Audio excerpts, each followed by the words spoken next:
Bring on the bacon, pour some milk on your bread, and get your hands out of that meat mixture. Want to improve this classic dinner dish? Here's how to get the perfect meatloaf. As meat makes up the majority of the dish, it's crucial to choose the best cut for a tender and moist meatloaf. Many types of meat can work well. However, beef is still unparalleled if you want a classic, old-school version. Turkey has become a standard for those who prefer subtle flavors and fewer calories. And venison is an excellent alternative with lots of flavor and less fat. To get the most out of your beef meatloaf, you'll need to use the optimal combination of lean and fatty meat. The goal is for the meatloaf to stay compact and hold its shape, while still retaining all the juiciness and additional flavor from fat. Ideally, you want to use around 70 to 80% lean meat and a fattier proportion for the remainder. Most standard ground beef falls into this category, but always check the label on the package as the percentages vary. Ground chuck is an excellent option if you want to know the specific cut that goes into the mix. It is usually 80% lean, but can also vary, so read the label carefully. If you are working with leaner beef, consider mixing it with pork. As it is generally fattier than beef, it can deliver the required flavor and juiciness.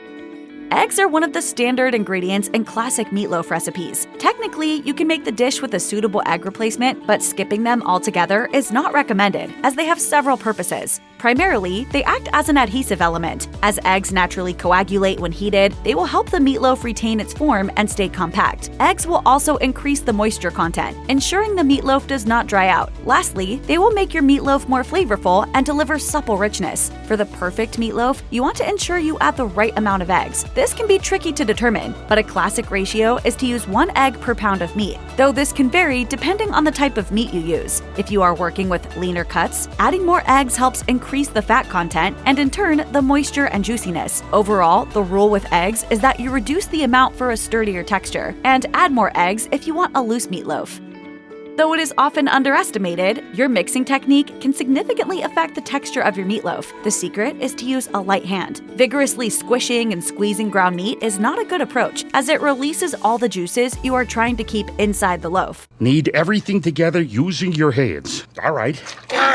This is how you make meatloaf? Oh, gross. Mixing enables the proteins to bind together, but you want to avoid an overly firm cohesion, or the result will have a dense texture once the meatloaf is baked. The best method is to use a fork to incorporate the ingredients without applying unnecessary pressure. The trick is to only mix until all the ingredients are evenly combined and then stop. Shaping might be the last step in the process, but it is no less important. Whether using a pan or making a free-form version, you'll want to gently shape the loaf and avoid compressing or cramming it inside the pan. Loosely shaped meatloaf will hold its shape, but it will also have a much more tender texture when you cut into it.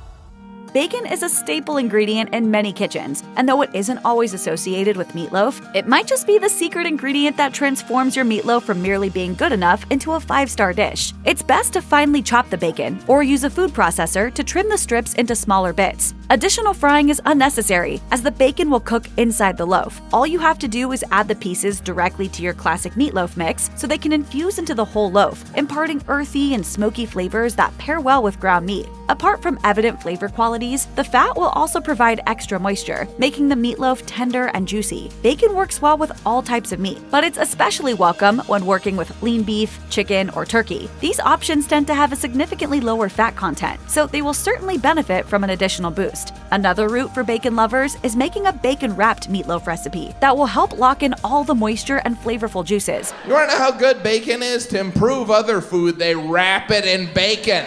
The bacon will crisp up as the meatloaf bakes, providing a delicious, crunchy coating to pair with the tender meat. It will also lend some flavor, and the rendered fat will infuse the loaf and amp up the texture. Although stock is not usually listed in classic meatloaf recipes, it can be a game changer when it comes to flavor and texture. Stock will increase the moisture and help your loaf stay juicy. It will also enable other ingredients to blend better, creating a more cohesive loaf. But stock also comes out as a winner in the flavor department. It imparts layered and complex tastes, creating an assertive flavor profile and giving the meatloaf a more robust character. The obvious choice for meatloaf is beef stock. Chicken or veggie stock could be acceptable, but you definitely want to stay clear of fish stock because of its overly briny profile. Broth is a suitable replacement if you do not have stock. Meatloaf does not stop cooking as soon as it comes out of the oven. The temperature within the loaf will stay high, and the meat will continue to cook and set, so slicing it right away will result in a crumbly meatloaf with slices that cannot hold their shape. The heat will also keep all the meat juices inside. Cutting into the loaf too soon will release them before the meat and the binders have the chance to soak them up. Essentially, you will have a crumbly, dry meatloaf and a puddle of flavorful juice at the bottom of the pan, which won't win you many fans at the dinner table. I'm thankful I got the smallest piece of meatloaf. The resting period also allows any excess fat to escape the loaf. The best method for success is to let your meatloaf rest on a wire rack so the fat doesn't collect around the bottom, making it mushy and soggy. Fillers and extenders are a mandatory component of a meatloaf. Ground meat cannot be baked for a long time in the oven and still hold its shape, so you need something to keep it together. Breadcrumbs are the most common addition, but since they're so brittle and dry, most people think they'll make your mixture dry and crumbly. However, in addition to the stability feature, breadcrumbs attract and soak moisture from the loaf. Meat isn't good at preserving its juices, and most of it will run out during baking. Thankfully, the breadcrumbs will play a vital role and absorb them all up. If you're still skeptical about breadcrumbs being too dry, this bit of advice might help. You should always soak them before incorporating them into the meat. The best option is to use milk, which has the benefit of lending some fat to make a juicier meatloaf. Cut up fresh bread and oats are also standard deviations from breadcrumbs, but recipes are brimming with alternatives such as crushed crackers, panko crumbs, or crumbled cornflakes. If you want a gluten-free, low-carb meatloaf, go with crushed pork rinds. Even soup mixes can make a good substitute for breadcrumbs. Most of these alternatives will benefit from a soak, but make sure to adjust the rest of the ingredients depending on the filler you choose.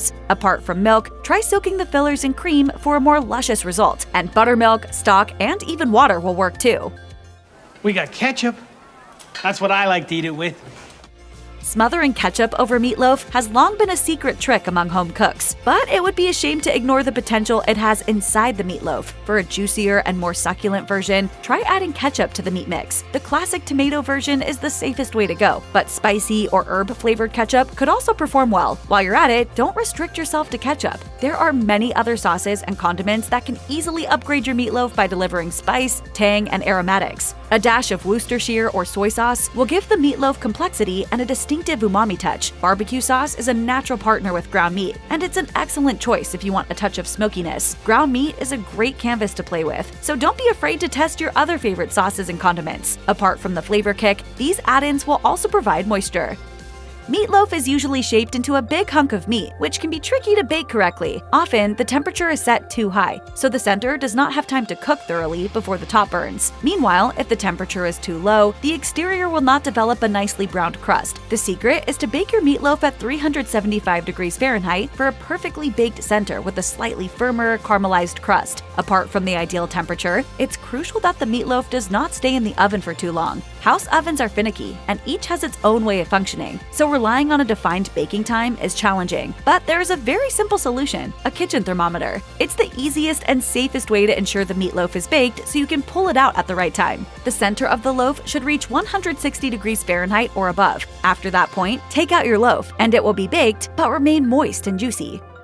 Incorporating vegetables into meat-based dishes is usually a good idea. They can improve flavor, texture, and aroma. Not to mention, they provide a welcome nutritional boost. Adding vegetables to meatloaf is not unheard of, but the secret is to sauté them before incorporating them into the mix. Raw veggies can affect the texture of your loaf as they will not incorporate well, especially if they are not finely cut. They can also be too dry and end up soaking up the meat juices. All these perils can be avoided with a short sauté, preferably in olive oil. The veggies will be much softer and easier to combine, and the extra oil and juices can go straight into the loaf. Mushrooms make a great option, and even the simplest button mushrooms are aromatic with earthy qualities that pair well with ground meat. They are also a desirable choice in meatloaf recipes because they pack a ton of liquid, which can contribute to the moisture content. At the same time, their soft texture will help the loaf stay tender. You can sauté sliced mushrooms before adding them to the mix, but pulsing them in the processor and adding them directly to the meat is also an excellent method. A glaze on top of meatloaf is not a novelty, but the secret is to spruce up a classic recipe. Ketchup may be the reliable, all-time favorite, but tweak it for even better results. A touch of brown sugar for additional caramelization or a splash of spicy sauce can easily upgrade your glazing game. Add vinegar if you like zing, or include a spoonful of garlic or onion powder for more fragrance. If you are not a fan of ketchup, using balsamic vinegar as a base or additional ingredient will turn this glaze into an intensely flavored coating packed with complex aromas. Barbecue sauce is a great option for those who like depth paired with smokiness, while a mustard-based version is ideal if you prefer a distinct kick. Asian-inspired interpretations made with soy sauce or hoisin are creative alternatives that complement ground meat. Besides flavor, coatings will also help the meatloaf retain moisture, so try to include one in your recipe.